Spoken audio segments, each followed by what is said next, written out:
Theoretical കൈനറ്റിക്സിൻ്റെ പുതിയ ക്ലാസ്സിലേക്ക് എല്ലാവരെയും സ്വാഗതം ചെയ്യുകയാണ്. കഴിഞ്ഞ ക്ലാസ്സിൽ ഫസ്റ്റ് ഓർഡർ റിയാക്ഷൻ്റെ ഇൻ്റഗ്രേറ്റഡ് റേറ്റ് ഇക്വേഷൻ വരെ നമ്മൾ പഠിച്ചു കഴിഞ്ഞു. ഇന്ന് നമ്മൾ ചർച്ച ചെയ്യുന്നത് ഹാഫ് ലൈഫാണ്. ഹാഫ് ലൈഫ് അതിൻ്റെ സിമ്പൽ ടി ഹാഫ് എന്നാണ്. പേര് കേൾക്കുന്നത് പോലെ തന്നെയാണ്, ഹാഫ് ആകാനെടുക്കുന്ന സമയമാണ് half life. It is the time required in which the concentration of a reactant is reduced, downward arrow means reduced to 1/2 of its initial concentration. ഒരു റിയാക്റ്റൻറ്റിൻ്റെ concentration അതിൻ്റെ initial കോൺസെൻട്രേഷൻ്റെ പകുതി ആകാൻ എടുക്കുന്ന സമയമാണ് ഹാഫ് ലൈഫ്. അപ്പോൾ ഹാഫ് ലൈഫിൻ്റെ symbol T half എന്നാണ്. T half ആണ്. It is the time required in which the concentration of a reactant is reduced to 1/2 of its initial concentration. ഒരു റിയാക്റ്റൻറ്റിൻ്റെ കോൺസെൻട്രേഷൻ ഇനീഷ്യൽ കോൺസെൻട്രേഷൻ്റെ നേരെ പകുതി ആകാൻ എടുക്കുന്ന സമയമാണ് അതിൻ്റെ ഹാഫ് ലൈഫ്. അതിൻ്റെ സിമ്പിൾ ടി ഹാഫ് എന്നാണ്. നമ്മൾ ചെയ്യാൻ പോകുന്നത് സീറോ ഓർഡർ റിയാക്ഷൻ്റെ ഹാഫ് ലൈഫിൻ്റെ ഇക്വേഷൻ ഡെറൈവ് ചെയ്യാൻ പോവുകയാണ്. അപ്പോൾ derivation of half life expression for zero order reaction. ഇതിനു വേണ്ടി നിങ്ങൾ ചെയ്യേണ്ടത് സീറോ ഓർഡർ റിയാക്ഷൻ്റെ ഇൻ്റഗ്രേറ്റഡ് റേറ്റ് ഇക്വേഷൻ എടുത്ത് അങ്ങോട്ട് എഴുതുക. അതെങ്ങനെ എഴുതാം? K സമം R0 മൈനസ് R/T എന്ന് കിട്ടും. ഇത് കഴിഞ്ഞ ക്ലാസ്സിൽ പഠിച്ചതാണ്. സീറോ ഓർഡർ റിയാക്ഷൻ്റെ റേറ്റ് എക്സ്പ്രഷൻ എന്ന് പറയുന്നത് K സമം R0 മൈനസ് R/T ആണ്. ഇനി നോക്കുക, T സമം T ഹാഫ് ആകുകയാണ്. സമയം ഹാഫ് ലൈഫ് ആക്കുന്ന സമയത്ത് R എന്ന് പറയുന്ന ഇപ്പോഴത്തെ കോൺസെൻട്രേഷൻ ഇനിഷ്യൽ കോൺസെൻട്രേഷൻ്റെ നേരെ പകുതിയാണ്. ദാറ്റ് ഈസ് R0/2 ആണ്. അത് മാത്രമാണ് ശ്രദ്ധിക്കേണ്ടത്. അപ്പോൾ ടി ഹാഫ് ആകുന്ന സമയത്ത് R എന്ന് പറയുന്ന ഇപ്പോഴത്തെ കോൺസെൻട്രേഷൻ എന്ന് പറയുന്നത് R0/2 ആണ്. ഇനിഷ്യൽ കോൺസെൻട്രേഷൻ്റെ പകുതിയാണ്. അപ്പോൾ നമ്മൾ എന്ത് ചെയ്യുന്നു? ടിക്ക് ടി ഹാഫ് ആക്കുന്നു, ആറിന് പകരം R0/2 കൊടുക്കുന്നു. K സമം R0 മൈനസ് R0/2/T ഹാഫ് എന്ന് കിട്ടും. അപ്പോൾ നമുക്കറിയാം, ഒരു R0യിൽ നിന്ന് ഹാഫ് R0 പോകുമ്പോഴത്തേക്ക് റിമൈനിങ് അവിടെ R0/2 എന്ന് കിട്ടും. ടി ഹാഫ് ക്രോസ് ചെയ്യുമ്പം ലെഫ്റ്റ് സൈഡിൽ പോകും. അപ്പോൾ ടി ഹാഫ് സമം R0/2K എന്ന് കിട്ടും. This is the expression for half life of zero order reaction. അപ്പോൾ സീറോ ഓർഡർ റിയാക്ഷൻ്റെ ഹാഫ് ലൈഫിൻ്റെ എക്സ്പ്രഷൻ എന്ന് പറയുന്നത് ടി ഹാഫ് സമം R0/2K എന്നാണ്. അപ്പോൾ ഫസ്റ്റ് ഓർഡർ റിയാക്ഷൻ്റെ ഹാഫ് ലൈഫ് എങ്ങനെ കണ്ടുപിടിക്കുക? അവിടെ നമ്മൾ എന്ത് ചെയ്യുക? ഫസ്റ്റ് ഓർഡർ റിയാക്ഷൻ്റെ ഇൻ്റഗ്രേറ്റഡ് റേറ്റ് ഇക്വേഷൻ എടുത്ത് അങ്ങോട്ട് എഴുതുക. അതെങ്ങനെ കിട്ടി? K സമം 2.303/T log R0/R എന്ന് കിട്ടും. കണ്ടീഷൻ അപ്ലൈ ചെയ്യുന്ന സമയത്ത് T സമം നമ്മൾ എന്താക്കും? ടി ഹാഫ് ആക്കുമ്പോൾ R എന്ന് പറയുന്ന കോൺസെൻട്രേഷൻ R0/2 ആക്കുക. അപ്പോൾ T എന്ന് പറയുന്ന കോൺസെൻട്രേഷൻ, T എന്ന് പറയുന്ന സമയം ടി ഹാഫ് ആക്കുമ്പോൾ R എന്ന് പറയുന്ന കോൺസെൻട്രേഷൻ എന്താക്കുക? R0/2 ആക്കുക. അപ്പോൾ K സമം 2.303/T ഹാഫ് ലോഗ് R0 അടിയിൽ R0/2 എന്ന് കിട്ടും. R0യും R0യും ക്യാൻസൽ ചെയ്യും. അപ്പം എങ്ങനെ കിട്ടും? ടി ഹാഫ് സമം 2.303/K ലോഗ് 2 എന്ന് കിട്ടും. ലോഗ് 2ൻ്റെ വാല്യൂ 0.3010. അപ്പോൾ അത് വെച്ച് ഇൻറ്റു ചെയ്യുമ്പോഴത്തേക്ക് T half is equal to 0.693/K എന്ന് കിട്ടും. അപ്പോൾ ഫസ്റ്റ് സീറോ ഓർഡർ റിയാക്ഷൻ്റെ ഹാഫ് ലൈഫ് എന്ന് പറയുന്നത് R0/2Kയും ഫസ്റ്റ് ഓർഡർ റിയാക്ഷൻ്റെ ഹാഫ് ലൈഫ് എന്ന് പറയുന്നത് 0.693/K എന്ന് നമുക്ക് കിട്ടും. അപ്പോൾ ഹാഫ് ലൈഫ് എന്ന കൺസെപ്റ്റ് അവസാനിച്ചിട്ടുണ്ട്. അപ്പോൾ എന്താണ് half life? It is the time required in which the concentration of a reactant is reduced to half of its initial concentration. ഒരു റിയാക്റ്റൻറ്റിൻ്റെ കോൺസെൻട്രേഷൻ ഇനിഷ്യൽ കോൺസെൻട്രേഷൻ്റെ പകുതി ആകാൻ എടുക്കുന്ന സമയമാണ് ഹാഫ് ലൈഫ്. അത് വെച്ചിട്ട് നമ്മൾ സീറോ ഓർഡറിൻ്റെയും ഫസ്റ്റ് ഓർഡറിൻ്റെയും കണ്ടുപിടിച്ചിട്ടുണ്ട്. സീറോ ഓർഡറിൻ്റെ എന്ന് പറയുന്നത് ടി ഹാഫ് സമം R0/2Kയും ഫസ്റ്റ് ഓർഡറിൻ്റേത് ടി ഹാഫ് സമം 0.693/K ആണ്. അടുത്ത term pseudo first order reaction. Pseudo എന്ന് വെച്ചാൽ ഫാൾസ് എന്നാണ്. അപ്പോൾ these are not first order reaction, but it become a first order reaction under certain conditions. അപ്പോൾ സ്യൂഡോ ഫസ്റ്റ് ഓർഡർ റിയാക്ഷൻ എന്ന് പറയുമ്പോൾ നിങ്ങൾ മനസ്സിലാക്കേണ്ടത് these are not first order reaction. ഇവർ കൃത്യമായിട്ട് എന്തല്ല, ഫസ്റ്റ് ഓർഡർ റിയാക്ഷൻ അല്ല. But it will become a first order reaction. ഇത് എന്തായിട്ട് മാറും? ഒരു ഫസ്റ്റ് ഓർഡർ റിയാക്ഷനായിട്ട് മാറും അണ്ടർ സർട്ടൻ കണ്ടീഷൻസ്. ഒരു എക്സാമ്പിൾ നോക്കാം. Hydrolysis of ester. ബോർഡിൽ കാണിക്കുന്നത് എസ്റ്റർ ഹൈഡ്രോളിസിസ് ആണ്. CH3COO C2H5 ഒരു എസ്റ്റർ ആണ്. ഹൈഡ്രോളിസിസ് നമ്മൾ വാട്ടർ ആഡ് ചെയ്യുന്നു. അങ്ങനെ വാട്ടർ ആഡ് ചെയ്യുന്ന സമയത്ത് എസ്റ്റർ ഹൈഡ്രോളിസിൻ്റെ ഫലമായിട്ട് നമുക്ക് കാർബോക്സിലിക് ആസിഡും കിട്ടും, ആൽക്കഹോളും കിട്ടും. We will get carboxylic acid and alcohol. Rate expression apply ചെയ്യുന്ന സമയത്ത് റേറ്റ് സമം K, rate constant K into molar concentration of reactant കിട്ടും. That is ethyl acetate plus water എന്ന് കിട്ടും. നിങ്ങൾ അവിടെ റേറ്റ് നോക്കിയാൽ, ഓർഡർ നോക്കിയാൽ മീഥൈൽ അസറ്റേറ്റിൻ്റെ പവർ 1 ആണ്, വാട്ടറിൻ്റെ പവർ 1 ആണ്. 1 + 1 എത്രയാണ്? 2 ആണ് വരേണ്ടത്. പക്ഷേ ഇവിടെ നിങ്ങൾ മനസ്സിലാക്കേണ്ട കാര്യം, ഈ റിയാക്ഷനകത്ത്, ഈ ഹൈഡ്രോളിസിസിനകത്ത് വാട്ടറിൻ്റെ കോൺസെൻട്രേഷൻ്റെ ചേഞ്ച് വളരെ കുറവാണ്. ഇപ്പോൾ നമ്മൾ കണ്ട ഹൈഡ്രോളിസിസ് റിയാക്ഷനകത്ത് വാട്ടറിൻ്റെ കോൺസെൻട്രേഷനകത്ത് ഉണ്ടാകുന്ന ചേഞ്ച് എന്ന് പറയുന്നത് വളരെ കുറവാണ്. അപ്പം ആ ചേഞ്ച് നമുക്ക് ഫീൽ ചെയ്യുന്നില്ല. അപ്പോൾ ഇപ്പം കണ്ട ഹൈഡ്രോളിസിസ് റിയാക്ഷനകത്ത് വാട്ടറിൻ്റെ കോൺസെൻട്രേഷനകത്ത് ഉണ്ടാകുന്ന മാറ്റം എന്ന് പറയുന്നത് നെഗ്ലിജിബിളാണ്, നമുക്ക് തിരിച്ചറിയാനായിട്ട് പറ്റുന്നില്ല. അങ്ങനെ തിരിച്ചറിയാൻ പറ്റാത്തത് കൊണ്ട് വാട്ടറിൻ്റെ കോൺസെൻട്രേഷൻ നമ്മൾ എന്തായിട്ട് കണക്കാക്കാം? ഇവിടെ കോൺസ്റ്റൻ്റ് ആയിട്ട് കണക്കാക്കാം. കോൺസെൻട്രേഷൻ കോൺസ്റ്റൻ്റ് ആയിട്ടുള്ള ആൾക്കാരെ നമ്മൾ ഒരിക്കലും എവിടെ എഴുതാറില്ല? റേറ്റ് എക്സ്പ്രഷനകത്ത് എഴുതാറില്ല. അപ്പോൾ ഈ കണ്ടീഷൻ അനുസരിച്ച് റേറ്റ് സമം K dash into concentration of ester എന്ന് കിട്ടും. അവിടെ കെ ഡാഷ് എന്ന് പറയുന്നത് പുതിയ കോൺസ്റ്റൻ്റാണ്. അതെങ്ങനെ കിട്ടി? റേറ്റ് കോൺസ്റ്റൻറ്റ് കെ അതൊരു കോൺസ്റ്റൻ്റ് ആണ്, വാട്ടറിൻ്റെ കോൺസെൻട്രേഷൻ ഒരു കോൺസ്റ്റൻ്റാണ്. അപ്പോൾ കെയും വാട്ടറിൻ്റെ കോൺസെൻട്രേഷനും രണ്ട് കോൺസ്റ്റൻ്റ് ഗുണിച്ചപ്പോൾ കിട്ടിയ പുതിയ കോൺസ്റ്റൻ്റ് ആണ് കെ ഡാഷ്. അതെങ്ങനെ വന്നെന്ന് നമ്മൾ തൊട്ട് അപ്പുറത്ത് കാണിച്ചിട്ടുണ്ട്. കെ ഡാഷ് സമം K into concentration of water. അപ്പം റേറ്റ് കോൺസ്റ്റൻറ്റ് കെ ഒരു കോൺസ്റ്റൻറ്റ്, വാട്ടറിൻ്റെ കോൺസെൻട്രേഷൻ ഒരു കോൺസ്റ്റൻറ്റ്. ഈ രണ്ട് കോൺസ്റ്റൻറ്റിൻ്റെ പ്രോഡക്റ്റാണ് നമ്മുടെ K dash. That is K dash സമം കെ ഇൻറ്റു കോൺസെൻട്രേഷൻ ഓഫ് എന്ത് കിട്ടും? H2O. ഇതുപോലെ ഒരു എക്സാമ്പിളൂടെ ഞാൻ പറഞ്ഞുതരാം. ഹൈഡ്രോളിസിസ് ഓഫ് സൂക്രോസ്, സൂക്രോസിൻ്റെ ഹൈഡ്രോളിസിസ്. അത് നിങ്ങൾക്ക് സ്വന്തമായിട്ട് ബുക്കിൽ എഴുതി ചെയ്യാൻ പറ്റും. എങ്ങനെ ചെയ്യും? Sucrose C12H22O11. ഹൈഡ്രോളിസ് എന്ന് പറയുമ്പോൾ പ്ലസ് വാട്ടർ അങ്ങോട്ട് നമ്മൾ ആഡ് ചെയ്യും. അപ്പോൾ നമുക്ക് രണ്ടുപേരെ കിട്ടും, ഗ്ലൂക്കോസും കിട്ടും, ഫ്രക്ടോസും കിട്ടും. അവിടെ നമുക്ക് മനസ്സിലാക്കേണ്ട ഒരു കാര്യം എന്താണ്? അത് ഹൈഡ്രോളിസിസ് ആണ്. അവിടെ വാട്ടറിൻ്റെ കോൺസെൻട്രേഷൻ ആൾമോസ്റ്റ് എന്തായിട്ട് കണക്കാക്കാം? കോൺസ്റ്റൻ്റ് ആയിട്ട് കണക്കാക്കാം. അപ്പോൾ ആ ഹൈഡ്രോളിസിസിനകത്തും വാട്ടറിൻ്റെ കോൺസെൻട്രേഷൻ എന്തായിട്ട് കണക്കാക്കുന്നു? കോൺസ്റ്റൻ്റ് ആയിട്ട് കണക്കാക്കുമ്പോൾ നിങ്ങൾ പുതിയ റേറ്റ് എക്സ്പ്രഷൻ എഴുതുമ്പോൾ അവിടെ റിയാക്റ്റൻറ്റിൻ്റെ പവർ 1 വരത്തുള്ളൂ. എന്ന് വെച്ചാൽ it become a first order reaction. നിങ്ങൾ ശ്രദ്ധിക്കണം, ഈ റേറ്റ് എഴുതിയപ്പോൾ ഇവിടെ കോൺസെൻട്രേഷൻ ഓഫ് റിയാക്റ്റൻ്റ് ഇവിടെ കാണിച്ചിട്ടുണ്ട്. അതിൻ്റെ പവർ എത്രയാണ്? 1 ആണ്. അപ്പോൾ ഇത് എന്തോട് റിയാക്ഷനാണ്? First order റിയാക്ഷനാണ്. പക്ഷേ യഥാർത്ഥത്തിൽ എന്താണ് വരേണ്ടത്? അതൊരു സെക്കൻഡ് ഓർഡർ കൈനറ്റിക്സ് ആണ് കാണിക്കുന്നത്. പക്ഷേ ചില പ്രത്യേക കണ്ടീഷനകത്ത് വാട്ടറിൻ്റെ അളവ് കോൺസ്റ്റൻ്റ് ആകുന്നത് കൊണ്ട് എന്തായിട്ട് മാറ്റപ്പെട്ടു? ഫസ്റ്റ് ഓർഡറായിട്ട് മാറ്റപ്പെട്ടു. ഇതുപോലെയാണ് സൂക്രോസിൻ്റെ ഹൈഡ്രോളിസിസും. റേറ്റ് എഴുതുമ്പോൾ റേറ്റ് സമം K into sucrose into water എന്ന് കിട്ടും. പക്ഷെ അവിടെയും വാട്ടറിൻ്റെ കോൺസെൻട്രേഷൻ എന്തായിട്ട് കണക്കാക്കും? കോൺസ്റ്റൻ്റ് ആയിട്ട് കണക്കാക്കുമ്പോൾ നമ്മൾ അതങ്ങ് മാറ്റിയിട്ട് റേറ്റ് സമം K into concentration of sucrose എന്ന് മാത്രം എഴുതും. അങ്ങനെ എഴുതുമ്പോൾ പവർ എത്രയാണ്? 1 ആണ്. So it become a first order reaction. അപ്പോൾ ഈ സെഷനകത്ത് half life for zero order reaction, first order reaction, pseudo first order reaction, just അതിൻ്റെ എക്സാമ്പിൾ, ഇത്രയും കാര്യങ്ങളാണ് നമ്മൾ പറഞ്ഞേക്കുന്നത്. Okay. Practical analysis of first order reaction. First order റിയാക്ഷൻ്റെ practical analysis എന്ന് വെച്ചാൽ ഒരു typical first order gaseous phase റിയാക്ഷനെ കുറിച്ചാണ് നമ്മൾ സംസാരിക്കുന്നത്.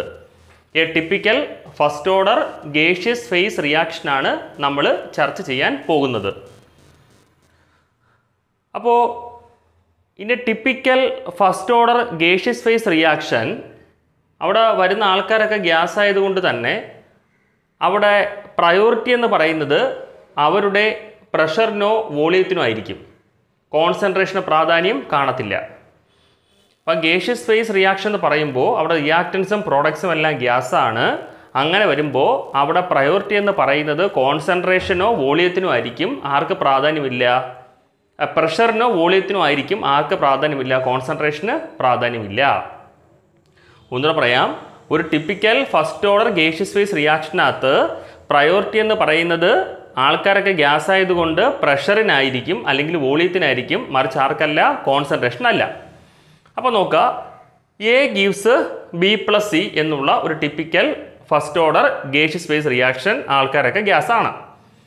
ഇവിടെ ശ്രദ്ധിക്കേണ്ട കാര്യം, ടൈം 0 സമയം 0 എടുക്കുന്ന സമയത്ത് എ എന്ന് പറയുന്ന റിയാക്റ്റൻസ് അവിടെ മാക്സിമം അവിടെ ഇരിപ്പുണ്ട്.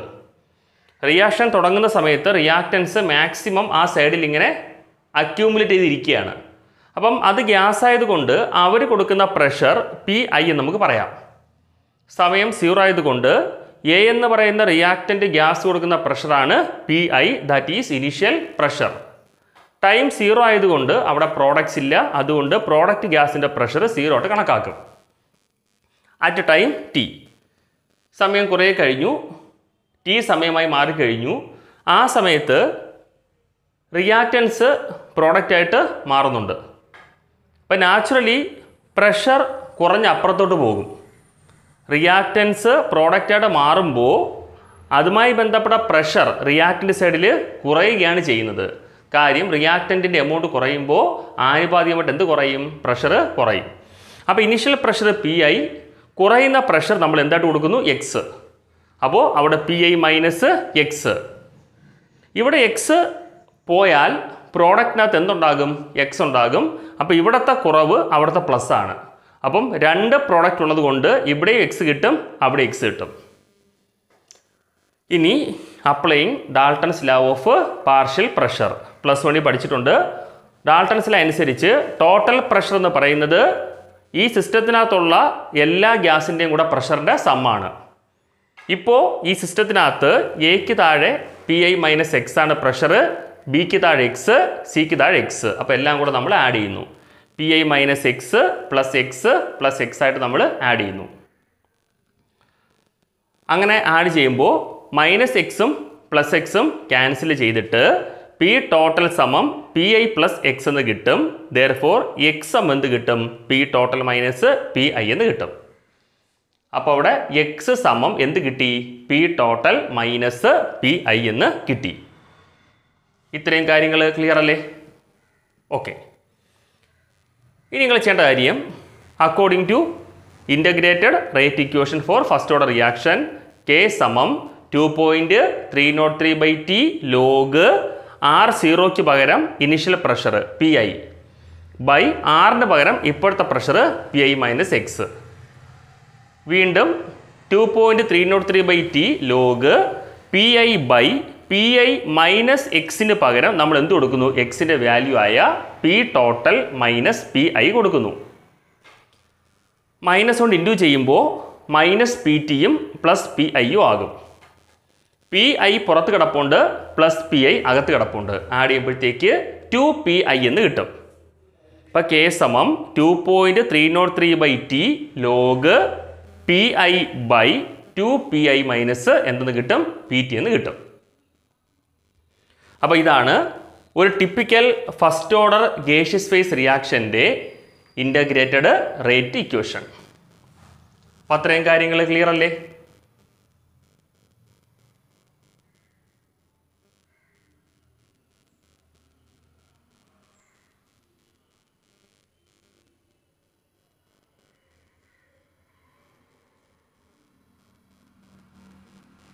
അടുത്ത് നോക്കുക,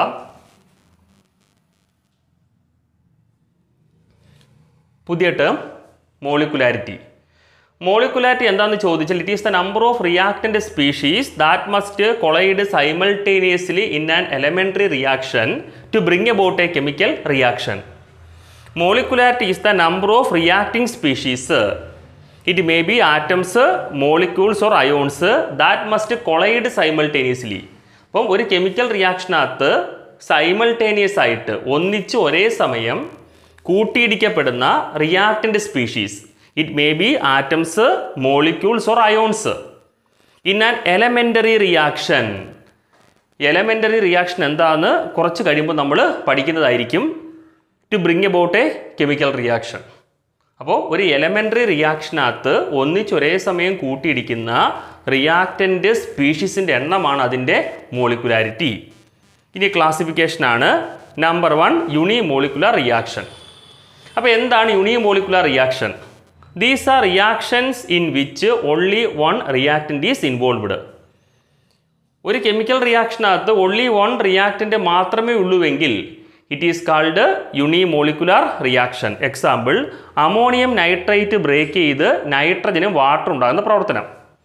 അപ്പോൾ ഇവിടെ ലെഫ്റ്റ് സൈഡാണ് നോക്കേണ്ടത്. അവിടെ റിയാക്റ്റൻ്റ് സ്പീഷീസ് എത്ര പേരുണ്ടെന്ന് നോക്കിയാണ്. അമോണിയം നൈട്രേറ്റ് എന്ന് പറയുന്ന ഒരാളേ ഉള്ളൂ. So it is unimolecular reaction. അടുത്തത് ബൈമോളിക്കുലർ റിയാക്ഷൻ ആണ്. പിന്നെ എളുപ്പമാണ്. These are reactions in which 2 reactants R involved.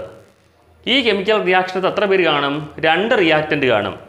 2HI gives H2+I2. Hydrogen iodide break ചെയ്ത് ഹൈഡ്രജനും അയഡിനും ഉണ്ടാകുന്ന പ്രവർത്തനം. അപ്പോൾ ലെഫ്റ്റ് സൈഡിൽ നോക്കുക, അവിടെ എത്ര HI ഉണ്ടെന്ന് നോക്കണം. അവിടെ HI എത്ര പേരുണ്ട്? 2 പേരുണ്ട്. അപ്പോൾ അതിൻ്റെ മോളിക്കുലാരിറ്റി എന്ന് പറയുന്നത് 2 ആണ്. അപ്പോൾ ഇനി ആ റൈറ്റ് സൈഡിലെ ബോക്സിലേക്ക് നോക്കുക എല്ലാവരും. അവിടെ ഉണ്ട് മൂന്നാമത്തേത് ട്രൈമോളിക്കുലർ റിയാക്ഷൻ. എന്തായിരിക്കും? It occurs as the result of simultaneous collision of 3 reactant. ഒന്നിച്ചൊരേ സമയം 3 റിയാക്റ്റൻസ് ഇടിച്ച് പ്രോഡക്റ്റ് ആകുന്ന റിയാക്ഷനാണ് ട്രൈമോളിക്കുലർ റിയാക്ഷൻ.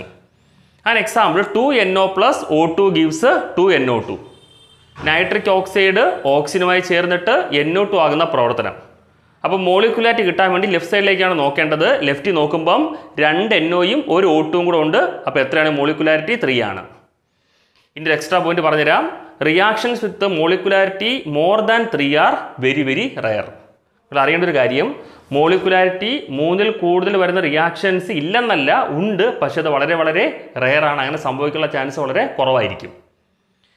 അപ്പോൾ ഇതിനകത്ത് typical first order gaseous phase റിയാക്ഷൻ്റെ ഇൻ്റഗ്രേറ്റഡ് റേറ്റ് ഇക്വേഷൻ നമ്മൾ കണ്ടുപിടിച്ചു. K = 2.303/T log Pi/2Pi - Pt എന്ന് കിട്ടി. അടുത്തത് മോളിക്കുലാരിറ്റി എന്താണെന്ന് പഠിച്ചു. അതിൻ്റെ ക്ലാസിഫിക്കേഷൻ 3 എണ്ണം: യൂണിമോളിക്കുലർ, ബൈമോളിക്കുലർ, ട്രൈമോളിക്കുലർ റിയാക്ഷൻ. പിന്നെ ഒരു എക്സ്ട്രാ പോയിന്റ് നമ്മൾ പറഞ്ഞു തന്നത്, reactions that have molecularity more than 3 is അല്ലെങ്കിൽ 6 വെരി വെരി റയർ. ഓക്കെ. അടുത്തത് മോളിക്കുലാരിറ്റിയുടെ മെക്കാനിസമാണ്. അപ്പോൾ നോക്കുക എല്ലാവരും. ആദ്യം നമ്മൾ പറയേണ്ടത് എന്താണ് എലമെൻ്ററി റിയാക്ഷൻ എന്നാണ് പറയേണ്ടത്. ചില കെമിക്കൽ റിയാക്ഷൻസ് ഒറ്റ സ്റ്റെപ്പിൽ തന്നെ കംപ്ലീറ്റ് ആകും. ചില റിയാക്റ്റൻസ് പ്രോഡക്ട്സ് ആകാൻ എത്ര സ്റ്റെപ്പ് മതി? ഒറ്റ സ്റ്റെപ്പ് മതി. അത്തരം റിയാക്ഷൻസിനെ വിളിക്കുന്ന പേരാണ് എലമെൻ്ററി റിയാക്ഷൻ.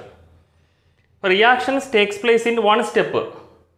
ചില കെമിക്കൽ റിയാക്ഷൻസ് ഒറ്റ സ്റ്റെപ്പിൽ തന്നെ കംപ്ലീറ്റ് ആകും. അത്തരം റിയാക്ഷൻസിനെ വിളിക്കുന്ന പേരാണ് എലമെൻ്ററി റിയാക്ഷൻ.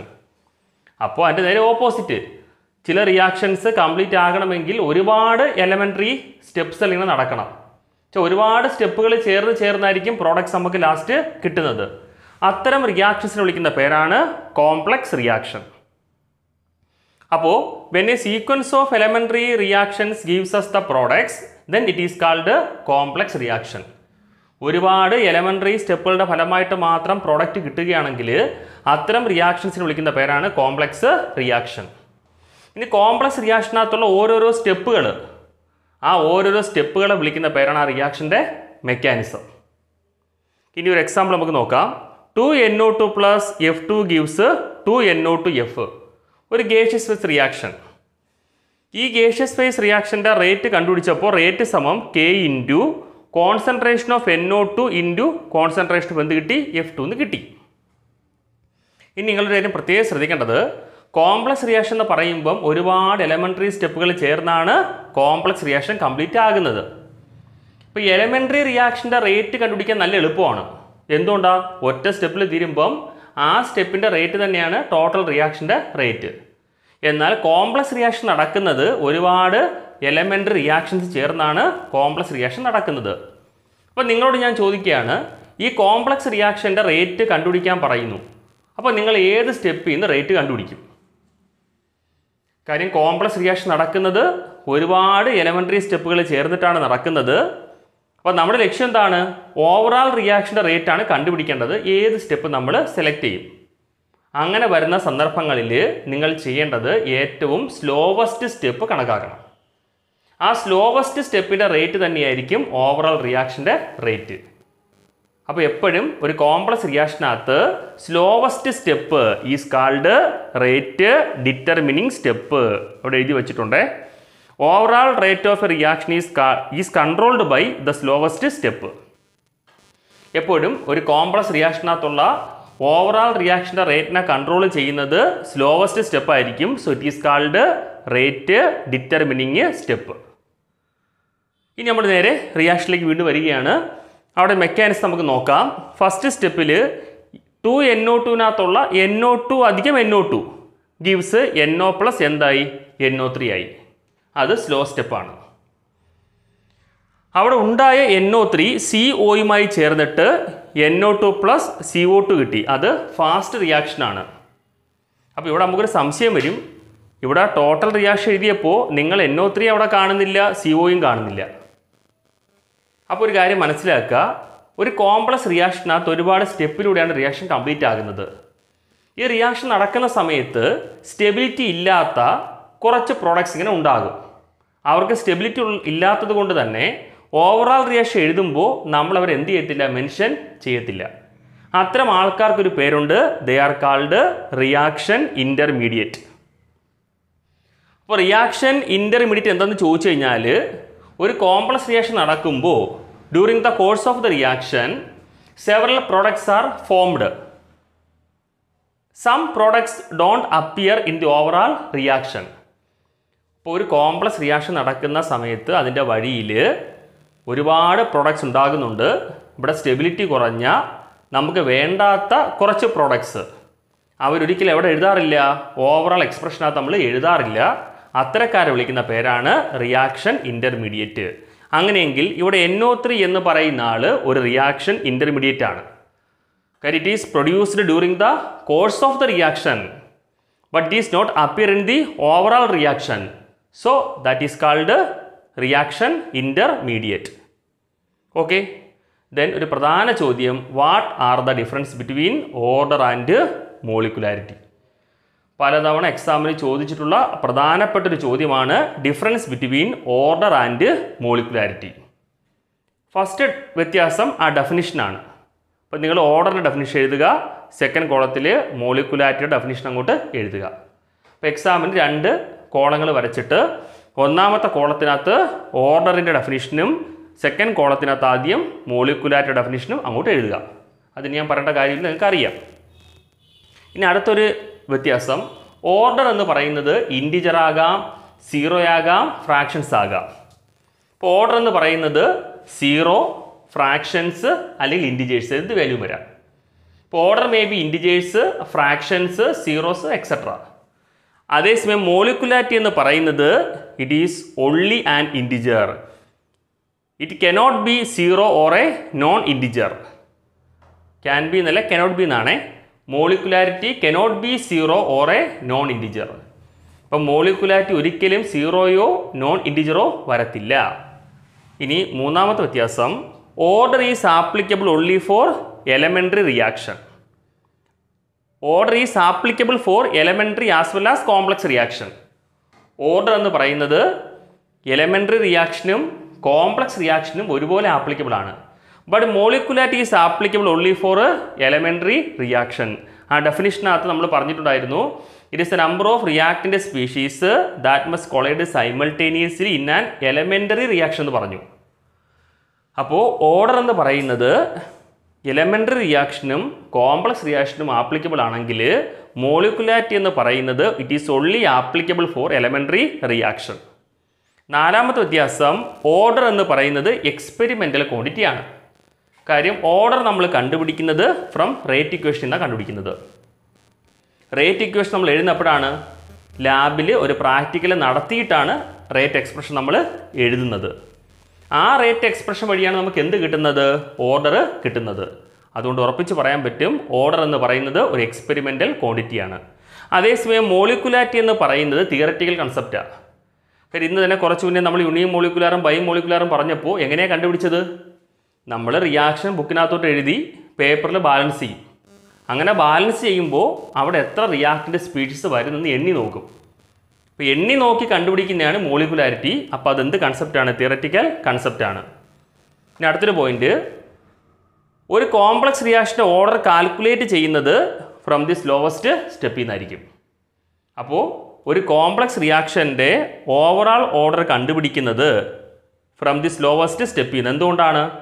കോംപ്ലക്സ് റിയാക്ഷൻ്റെ റേറ്റ് കണ്ടുപിടിക്കുന്നത് സ്ലോവസ്റ്റ് സ്റ്റെപ്പിൽ നിന്നാണ്.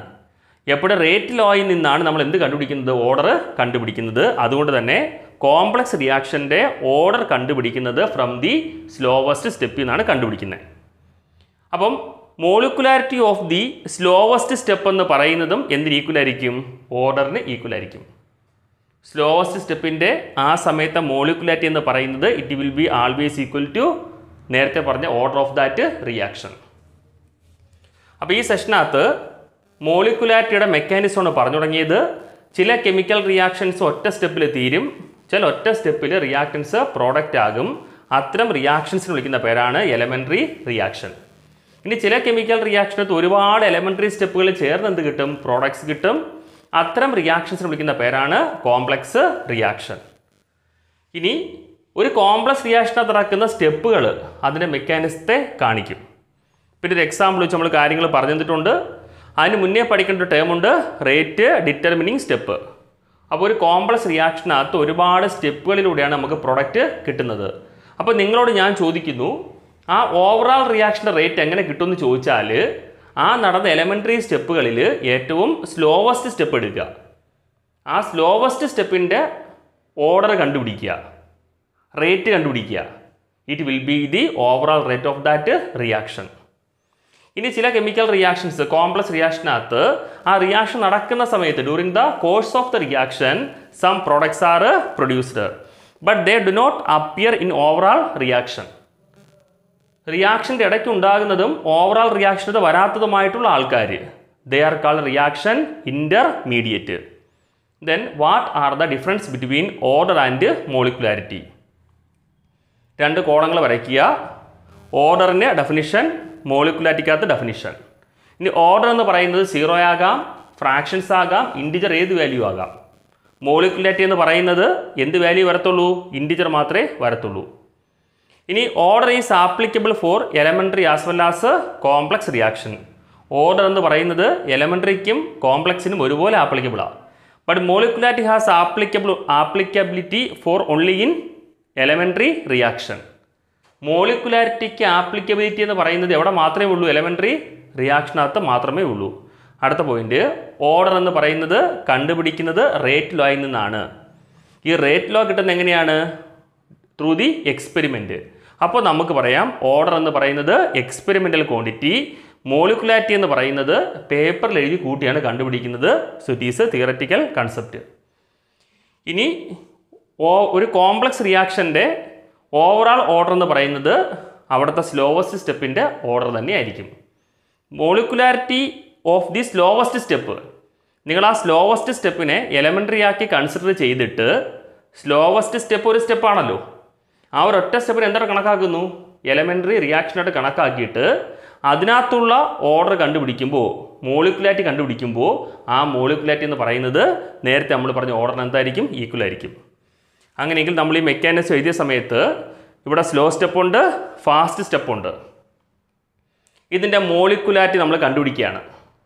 ഇപ്പം പറഞ്ഞത് വെച്ചിട്ട് മോളിക്കുലാരിറ്റി എന്ന് പറയുന്നത് ഈ സ്ലോ സ്റ്റെപ്പിന് കണ്ടുപിടിക്കുമ്പോൾ അതെന്തിന് ഈക്വലാണ്? ഓർഡറിന് ഈക്വലാണ്. ഇവിടെ എത്രയാണ് മോളിക്കുലാരിറ്റി? 1 + 1 എത്രയുണ്ട്? 2 ഉണ്ട്. അപ്പോൾ ഇതിൻ്റെ ഓർഡർ എന്ന് പറയുന്നത് എത്ര തന്നെയായിരിക്കും? 2 തന്നെയായിരിക്കും. ഈ റിയാക്ഷൻ്റെ കേസിൽ ഈ സ്ലോവസ്റ്റ് സ്റ്റെപ്പിൽ ഓർഡർ എന്ന് പറയുന്നത് 2 ആയിരിക്കും. അതിൻ്റെ മോളിക്കുലാരിറ്റി എത്രയാണ്? 2 തന്നെയാണ്. അത്രയും ക്ലിയർ ആണല്ലോ. ലാസ്റ്റ് സെഷനിലേക്ക് നമ്മൾ കടക്കുകയാണ്. Temperature dependence on rate of A chemical reaction. ഒരു കെമിക്കൽ റിയാക്ഷൻ്റെ റേറ്റും ടെമ്പറേച്ചറുമായുള്ള ബന്ധമാണ് നമ്മൾ പറയാൻ പോകുന്നത്. അപ്പോൾ നോക്കുക, ഇതുമായി ബന്ധപ്പെട്ട് നമ്മൾ ആദ്യം പറയേണ്ട ടേമാണ് കൊളിഷൻ തിയറി. ടെമ്പറേച്ചർ ഡിപ്പെൻഡൻസും കെമിക്കൽ റിയാക്ഷൻ റേറ്റുമായി ബന്ധപ്പെട്ട് നമ്മൾ ആദ്യം പറയാൻ പോകുന്ന ടേമാണ് collision theory. According to collision theory, chemical reaction takes place by the simultaneous collision of reactant species. Collision theory അനുസരിച്ചിട്ട് കെമിക്കൽ റിയാക്ഷൻ നടക്കുന്നത് by the simultaneous collision of reactant species. Reactant സ്പീഷീസിൻ്റെ തുടർച്ചയായിട്ടുള്ള ഒന്നിച്ചൊരേ സമയമുള്ള കൂട്ടിയിടിയുടെ ഫലമായിട്ടാണ് കെമിക്കൽ റിയാക്ഷൻസ് നടക്കുന്നത്. ഇതാണ് കൊളിഷൻ തിയറി. അപ്പോൾ according to collision theory, chemical reaction takes place by the simultaneous collision of reactant species. ഇനി അടുത്തൊരു കാര്യം, എല്ലാ കൊളിഷനും പ്രോഡക്റ്റ് ആയിട്ട് മാറത്തില്ല. കൊളിഷൻസ് കറക്റ്റായിട്ട് പ്രോഡക്റ്റ് ആകണമെങ്കിൽ അവിടുത്തെ റിയാക്റ്റൻ്റ് മോളിക്യൂൾ ഒരു minimum amount of energy possess ചെയ്യണം. അതിനെ വിളിക്കുന്ന പേരാണ് ത്രെഷോൾഡ് എനർജി. അപ്പോൾ ഒരു കൊളിഷൻ സക്സസ്ഫുൾ ആകണമെങ്കിൽ അവിടുത്തെ റിയാക്റ്റൻ്റ് മോളിക്യൂൾ എന്ന് പറയുന്നത് ഒരു minimum amount of energy keep ചെയ്യണം. അതിൻ്റെ പേരാണ് threshold energy. Four effective collision, reactant molecule should possess a minimum amount of energy called threshold energy. ഇനി അടുത്തൊരു കാര്യം, ഇപ്പോൾ റിയാക്റ്റൻ്റ് മോളിക്യൂൾസിന് ചില സമയങ്ങളിൽ എനർജി ത്രെഷോൾഡ് എനർജിയേക്കാൾ കുറവായിരിക്കും. അപ്പോൾ റിയാക്റ്റൻ്റ് മോളിക്യൂള് ഒരു ഊർജം സ്വീകരിച്ച് എങ്ങോട്ടേക്ക് എത്തണം? ത്രെഷോൾഡ് എനർജിയിലേക്ക് എത്തണം. ഇതിനു വേണ്ടി റിയാക്റ്റൻ്റ് മോളിക്യൂൾസ് അബ്സോർബ് ചെയ്യുന്ന എനർജിയെ വിളിക്കുന്ന പേരാണ് ആക്ടിവേഷൻ എനർജി. അപ്പോൾ minimum amount of energy absorbed by the reactant molecules, so their energy will be equal to threshold energy is called activation energy. ഇപ്പോൾ റിയാക്റ്റൻ്റ് മോളിക്യൂൾസിൻ്റെ ഊർജം കുറവാണെങ്കിൽ അവർ അബ്സോർബ് ചെയ്യുന്ന മിനിമം എമൗണ്ട് ഓഫ് എനർജി, ആ മിനിമം എമൗണ്ട് ഓഫ് എനർജി എടുക്കുമ്പോൾ their energy will be equal to threshold energy. അതിനുവേണ്ടി reactant molecules ആഗിരണം ചെയ്ത എനർജിയെ വിളിക്കുന്ന പേരാണ് ആക്ടിവേഷൻ എനർജി.